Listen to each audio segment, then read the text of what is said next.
We're following breaking news of reports of shots fired in DuPont Circle. A police officer may be involved. Thanks for joining us for DC News Now at 4. I'm Mark Hall. And I'm Tosin Fakile in for Annalisa Gale. Police tell us they're investigating in the 1300 block of Connecticut Avenue. That's right off the Circle near the Tate in Northwest DC. Right now, there are no reports of any injuries. There's heavy police presence in that area. Our DC News Now's Ben Dennis is headed to the scene. We'll be sure to bring you updates as soon as they come in.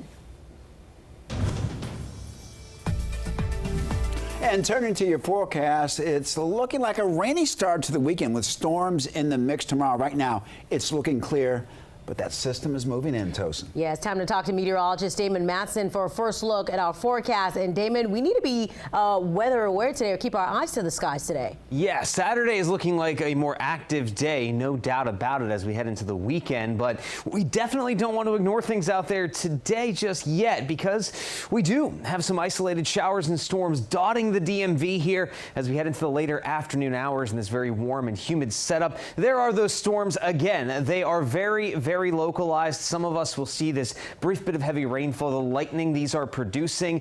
Many of us won't, but either way, any of the storms that are out there so far, they are not severe, which is certainly some good news. Right now, we do have some heavy rainfall as you head up through Montgomery County, right over Potomac. This cell will be moving into Lone Oak and Rockville within the next 5 to 10 minutes as that continues off to the east. And then down toward Annandale, some heavier rainfall working through, and a thunderstorm is just fizzling out at the moment over the Warrenton area. So that's the way things will go as we head through the rest of the day today. There will continue to be those isolated showers and storms as we stay very warm and muggy straight into the evening time. As we head later into the night, though, any of those showers and storms that are out there will fizzle out. Now, like we were talking about, Saturday is going to be a lot more active compared to today. When should we be ready for things to turn stormy out there on your Saturday? We'll have your full forecast with that answer coming up here in just a bit.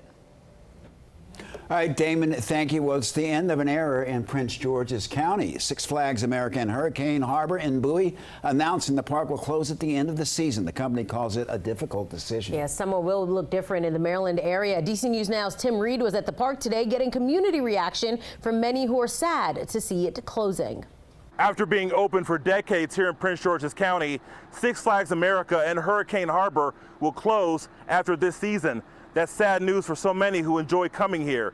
Today I spoke to some folks who are heartbroken about this news. It is the best place to take your kids to have fun, so you can get away, have fun with your kids and experience a great family time. So it's kind of disparaging that it's closing. Six Flags America announcing Thursday that this 2025 season will be its last after more than 25 years. It's an experience for kids to have, you know, in the summertime, when it opens, it's entertaining. And we need a place to entertain our children in the summertime. In a statement, company president Richard Zimmerman said, as part of a comprehensive review of our park portfolio, we have determined that Six Flags America and Hurricane Harbor are not a strategic fit with the company's long-term growth plan. After reviewing a number of options, we believe that marketing the property for redevelopment will generate the highest value and return on investment. County leaders are concerned how this could impact the economy. This is devastating because it has memories for many people. This was summer jobs for a lot of our youth. This was a home for a lot of people. The park employs 70 full-time workers. It sits on a 500-acre property.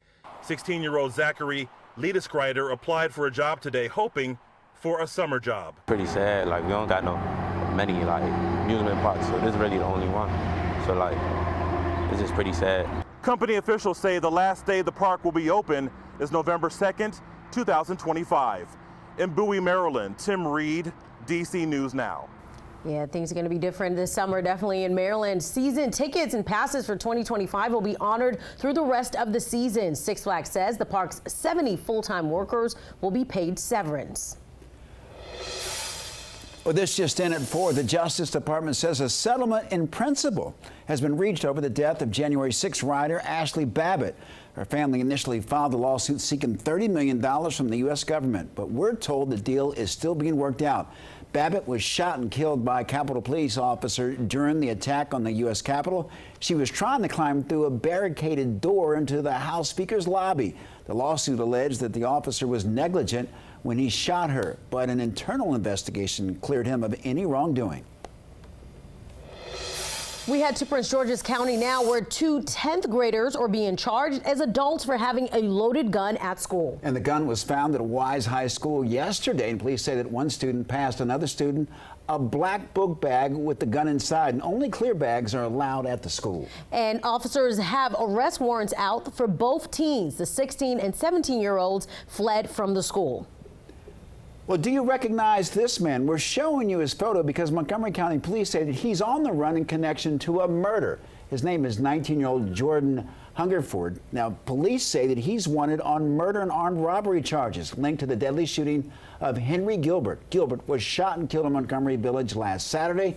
A second suspect, Damari Brown, was arrested Thursday on the same charges. In the district, families and medical centers are sounding the alarm, warning about the devastating impacts proposed cuts to Medicaid could have. Congress is currently considering major changes to the federal program as it finalizes the 2025 budget. DC News Now's Marielle Carbone is live outside Children's National Hospital tonight. And Marielle, this could be particularly hard for DC. Yeah, Tosin, it could be. We are yet again talking about another potential devastating cut here in D.C. We know that nearly 300,000 people rely on Medicaid, 95,000 of them children and infants. Now, here at Children's National, leadership says that this is the biggest threat to children's health care they've ever seen.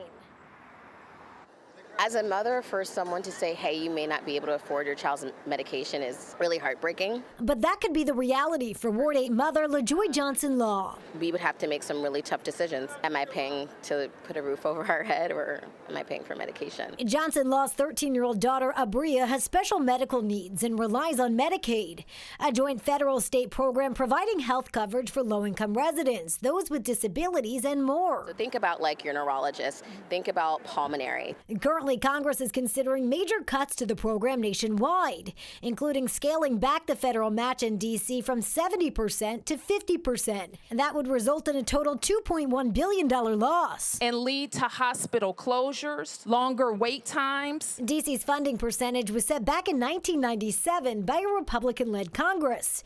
It's higher than most, but not all states, because D.C. is restricted by law on how it can raise revenue for the program. It's not a red state, blue state issue. This is a issue of, do we want to have quality health care in the nation's capital or not? The impacts would be immediate and devastating. Children's National Hospital would be hit particularly hard. It would cost Children's National an estimated hundreds of millions of dollars. Impacting families like Johnson Law's. It literally is a lifeline.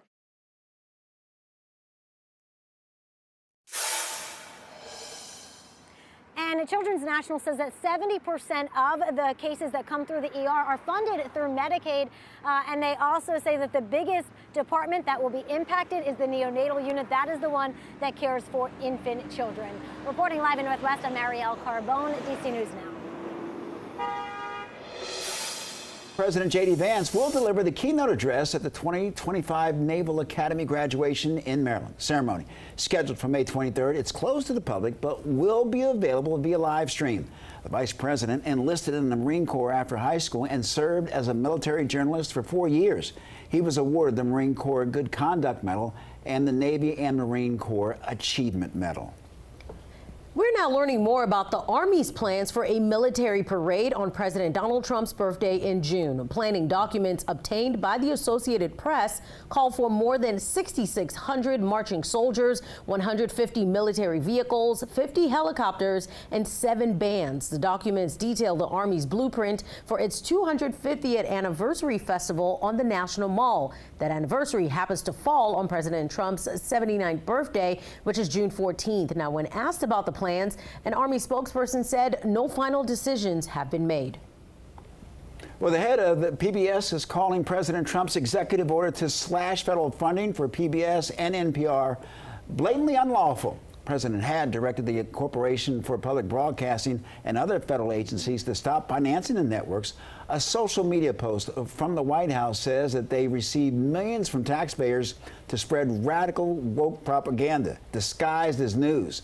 The broadcasters get roughly $500 million in public money and say that they're preparing for the possibility of cuts since President Trump's election.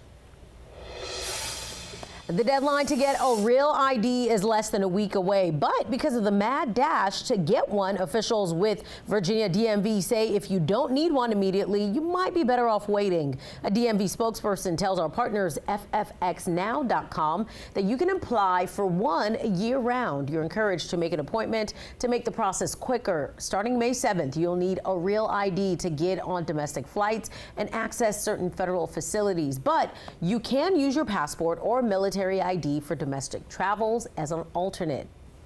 Well, speaking of travel, an international getaway right in our backyard. Yeah, Passport DC Around the World Embassy Tour is back this weekend. It's a good time. I've been. Dozens of embassies across the district are opening their doors to the public for the free event. It's a celebration of food, fashion, art, dance, and more from different nations around the globe. You'll be able to get your souvenir passport stamped at each embassy you visit. The doors open at most participating embassies at 9:30 Saturday morning. Yeah, Toast, that is an amazing experience. Also this weekend, rocking to the beat on 18th Street. Adams Morgan Porch Fest gets underway Saturday with live performances from over 100 bands across 20 different stages. Well, organizers say that the event is free for people and their pets. If your four-legged friends want to get in all the fun, the festival says that you can expect to hear everything from bluegrass jams to classic rock hits. Well, some businesses in the Northwest D.C. neighborhood are offering discounts to spectators who grab a free wristband. The first performance will start at 2 p.m. and the last performance ends at 6.